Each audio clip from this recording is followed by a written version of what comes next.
Estimada audiencia en general, hola, ¿cómo están? Espero les esté yendo muy bien. Y en este primer video y en los siguientes tocaremos la materia de parasitología humana. Aprovecho para presentarme. Mi nombre es Ariel Bustinza y espero estos videos les sean útiles y que les gusten.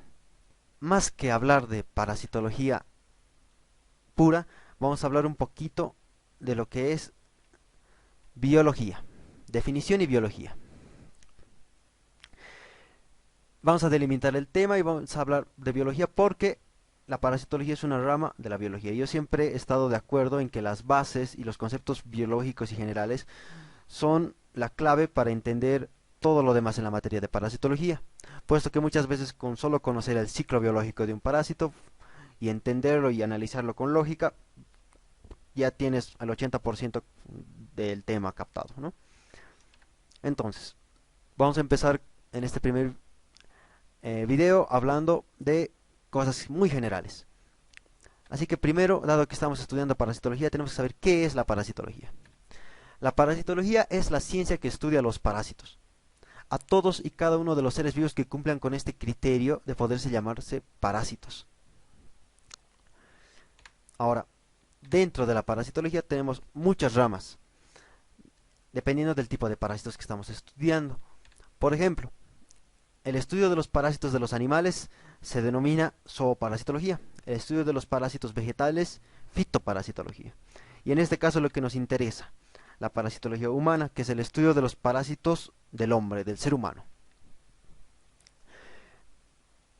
El estudio de los parásitos del hombre implica el estudio de todos los parásitos que puedan parasitar al hombre y que no necesariamente tengan una relevancia o importancia en la medicina. Es por eso que dentro de la parasitología humana tenemos otra área, que es la parasitología médica o conocida también como parasitología clínica. En parasitología médico-clínica se estudian todos los parásitos que tienen importancia en la medicina, que tienen importancia en la salud del hombre. Es por ello que no necesariamente en esta rama ya se tiene que estudiar a todos los parásitos, solo aquellos que tengan importancia médica. Pero para algunos autores el término de parasitología médica o clínica alude al estudio de las enfermedades parasitarias, no necesariamente de los parásitos, sino principalmente de las enfermedades. Y para algunos autores es el estudio de las enfermedades parasitarias y los parásitos que las originan. Nosotros nos quedamos con el concepto de que estudia los parásitos de importancia médica.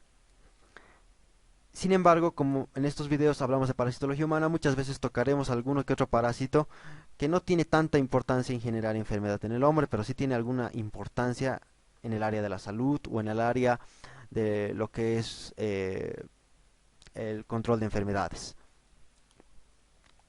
Muy bien. Normalmente cuando se utiliza el término de parasitología no se refiere al estudio de todos los seres vivos que son parásitos. Muchas veces en muchos textos parasitología y en la mayoría siempre se restringe al estudio de un solo grupo de seres vivos. ¿Por qué? Porque dentro del concepto de parásitos pueden entrar bacterias, algunos hongos, prácticamente casi todos los virus, por no decir todos, protozoos y metazoos. De estos grupos de seres vivos, en estos grupos de seres vivos hay parásitos. Pero desde un punto de vista práctico, parasitología abarca solamente a dos de estos grupos y los otros tienen sus propias áreas como ser bacteriología, micología o virología. Es así que parasitología generalmente, los libros de parasitología siempre abarcan el estudio de los protozoos y de los metazoos como parásitos. Y dentro de los metazoos tenemos a dos grupos. Primeramente los helmintos, que son básicamente los gusanos, y los artrópodos, que en realidad abarcan más que los insectos, ¿no? Los insectos, las arañas, las garrapatas, etcétera. Y abarca todo aquello que normalmente tiene patas articuladas y que tiene un exoesqueleto. Pero bien, primeramente para entender a qué grupos de los protozoos y de los metazoos abarcamos con la parasitología, tenemos que entender muy bien qué es un parásito. porque es nuestro objeto de estudio. Parásito es todo ser vivo que en su desarrollo biológico vive beneficiado en parasitismo. No nos interesa si este ser vivo vive indispensablemente de ese parasitismo, si necesita indispensablemente de ese parasitismo, el tiempo que dure este parasitismo en su desarrollo biológico, o si este parasitismo es necesariamente algo obligado o es algo accidental. Muchas veces van a haber algunas discrepancias en los conceptos de parásito porque siempre dicen que es un ser vivo que necesariamente depende de otro y que si el otro ser vivo del que depende muere, este va a morir, etcétera. Pero no hay que olvidar que muchos seres vivos no necesariamente tienen que vivir en parasitismo en su vida. A veces por un accidente, por algún contacto con otro ser vivo, ingresan a este ser vivo y se transforman en parásitos porque viven en parasitismo. Pero si estos seres nunca se cruzan con este otro ser vivo y nunca se vuelven parásitos, aún así pueden continuar su desarrollo biológico.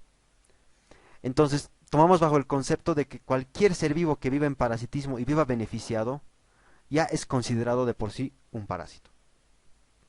Aunque sea que viva en un pequeño lapso de tiempo durante su desarrollo biológico. De este concepto sacamos dos cosas importantes. Primero, de que parásito es un ser vivo y segundo, de que vive beneficiado en parasitismo. Lo de parasitismo dejaremos para más adelante en otro video y en esta parte nos dedicaremos más al estudio de qué es un ser vivo y qué implica que sea un ser vivo. Entonces, parasitismo lo dejamos para después.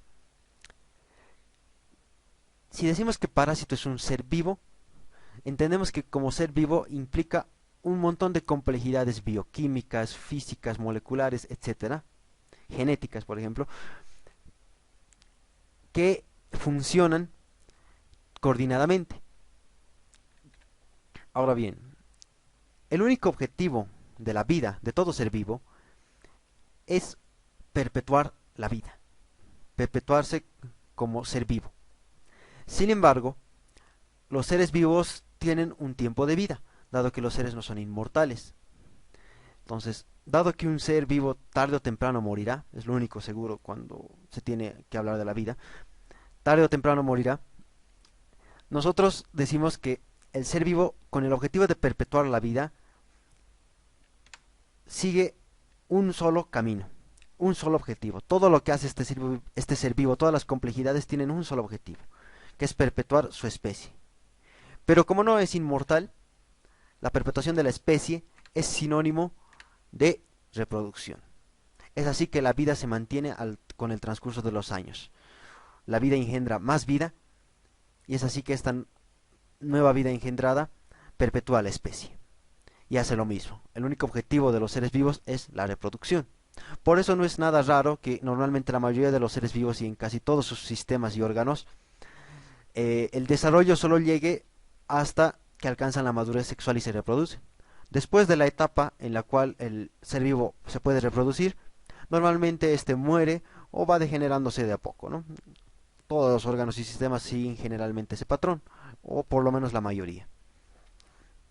Así que en este caso decimos que todo ser vivo tiene como único objetivo la reproducción, o sea, la perpetuación de su especie.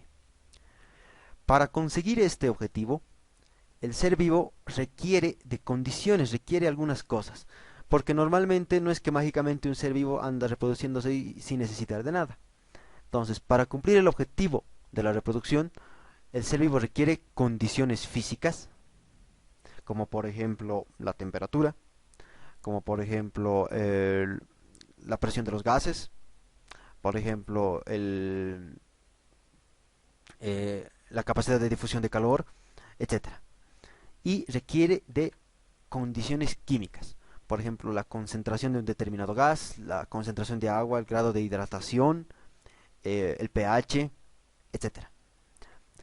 Y además de requerir condiciones físicas y químicas, requiere de nutrientes. ¿Para qué? Para generar energía y además para generar al nuevo ser. Son así como los ladrillitos para generar una nueva casa. Y dado que requiere de nutrientes, eso es sinónimo de que requiere alimentarse. Entonces, el ser vivo requiere un lugar que le brinde condiciones físicas, químicas adecuadas y nutrientes. Con esto puede llegar a cumplir el objetivo de la reproducción. Muy bien. ¿Qué es espacio vital? Entrando a los conceptos de biología. Espacio vital es aquel espacio, aquel lugar que suministra lo que vimos en la anterior diapositiva, que es condiciones físicas y químicas. Todo lugar que suministra condiciones físicas y químicas para el desarrollo de un ser vivo se denomina espacio vital. Ahora bien, también tenemos otro elemento indispensable que ya vimos en la anterior diapositiva, que es el alimento. Entonces, en un lugar, determinado lugar donde vive un ser vivo, o varios seres vivos, se requiere de espacio vital y alimento para que este ser vivo se desarrolle y llegue a reproducirse. Entonces, aquel lugar que suministre espacio vital y alimento se conoce con el nombre de hábitat. El hábitat es todo lugar que suministre espacio vital y alimento a uno o varios seres vivos. Muy bien. Aquel lugar que suministra espacio vital a un ser vivo se denomina ecótopo. Y por la parte del alimento, tenemos que recordar un par de cosas básicas de la biología. Por ejemplo, que tenemos seres autotróficos. Un ser autotrófico significa que se autonutre. Trofo es nutrición, relativo a nutrición, a crecimiento. Y auto es uno mismo. Entonces, un ser autotrófico es aquel que solo requiere del sol y compuestos inorgánicos para subsistir. Su alimento está compuesto básicamente solo por compuestos inorgánicos y solo requiere del sol, además de los compuestos inorgánicos. Con esto, estos seres generan ATP, generan todo lo necesario para originar a un nuevo ser vivo. Tenemos también otro grupo de seres que se denominan heterotróficos. Un ser heterotrófico es igual a un ser autotrófico, solamente que aparte de requerir sol y sustancias inorgánicas, también requiere sustancias orgánicas. Y las sustancias orgánicas provienen de otros seres vivos. No necesariamente implica que estos seres vivos estén vivos o estén muertos, ¿no?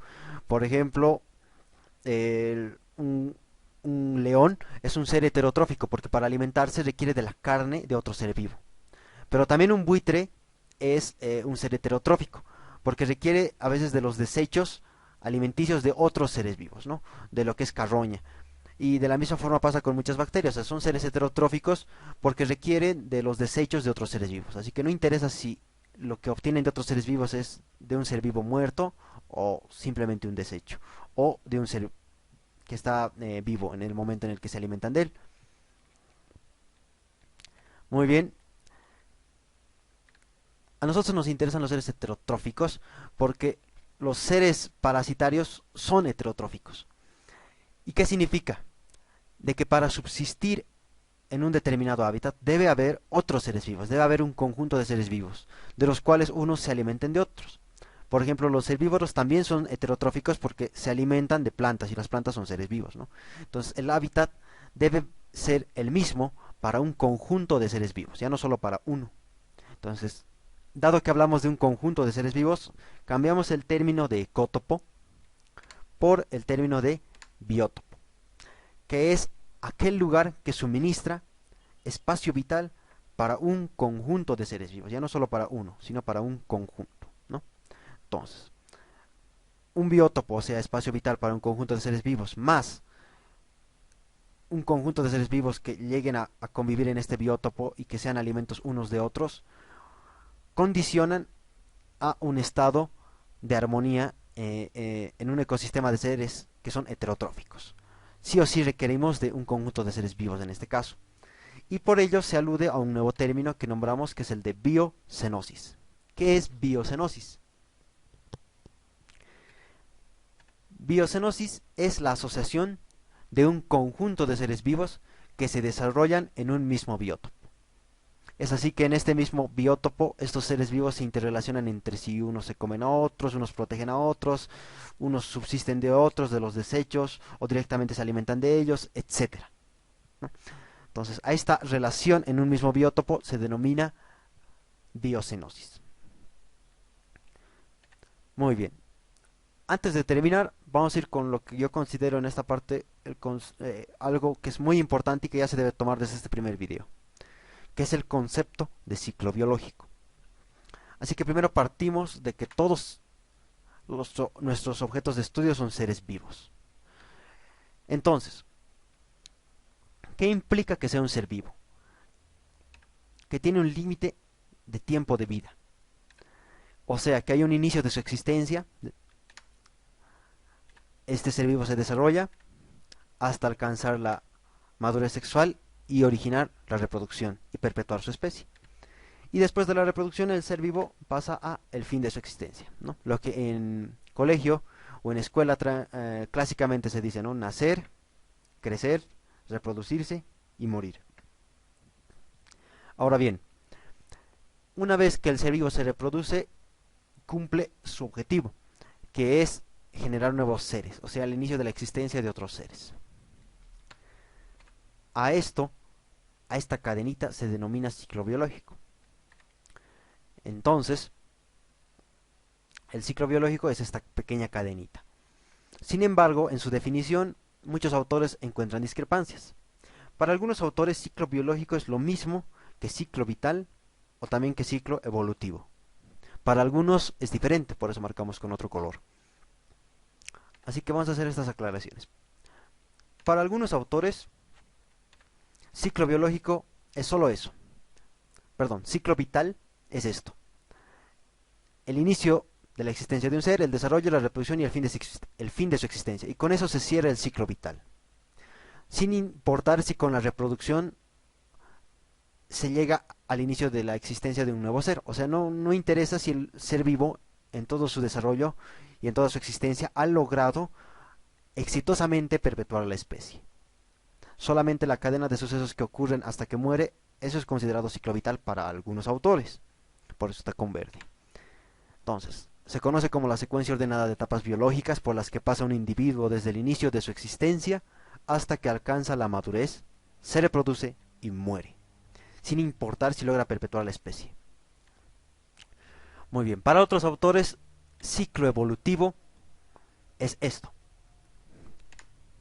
la secuencia ordenada de etapas biológicas por las que pasa el individuo desde el inicio de su existencia hasta que deja de evolucionar en su desarrollo, puesto que una vez llegada a la madurez sexual, los individuos dejan de evolucionar y todos los órganos y sistemas generalmente pasan a involucionar. Entonces, como ya no hay evolución, se dice que este es el fin de la parte evolutiva del ser vivo. Entonces, consideran a esto como ciclo evolutivo, ¿no? Indispensablemente de que se desarrolle, de que llegue a originar un nuevo ser vivo, de que cumpla el objetivo de perpetuar su especie, y ya no se dedica en este caso al estudio a cómo el ser vivo muere. Solo basta con saber que hasta dónde se desarrolla. Para otros autores, ciclo biológico alude a esto, y en muchos textos de parasitología solamente se describe esto en un ciclo biológico, que es la secuencia ordenada de etapas biológicas por las que pasa el individuo desde el inicio de su existencia hasta que cumple el objetivo de perpetuar su especie. Después de que perpetúa la especie, ya no interesa más el estudio de las demás fases como propias del ciclo biológico. Entonces, para algunos autores esto es ciclo biológico. Y verán que muchas veces describen el ciclo hasta que el ser vivo se reproduce y ya no describen cómo este ser vivo llega al fin de su existencia. Simplemente cierran ahí el ciclo biológico. Esto pasa mucho en algunos textos de parasitología. Y bien, nosotros nos quedamos con el concepto más general y que abarca todo, que es este, de que ciclo biológico es la secuencia ordenada de etapas biológicas por las que pasa el individuo desde el inicio de su existencia hasta que alcanza la madurez, se reproduce y muere, cumpliendo con el objetivo de perpetuar su especie. Cuando digamos que un ser vivo no completó su ciclo biológico es porque una de estas fases no ocurrió, o bien no llegó a completar su desarrollo, o bien nunca se reprodujo, o si se reprodujo no alcanzó a perpetuar su especie, no originó nuevos seres, no logró continuar con la especie. Entonces nosotros nos quedamos con este concepto de ciclo biológico que a mi criterio es lo más importante en la parte de parasitología humana, el ciclo biológico. Y con esto me despido. Gracias por su atención.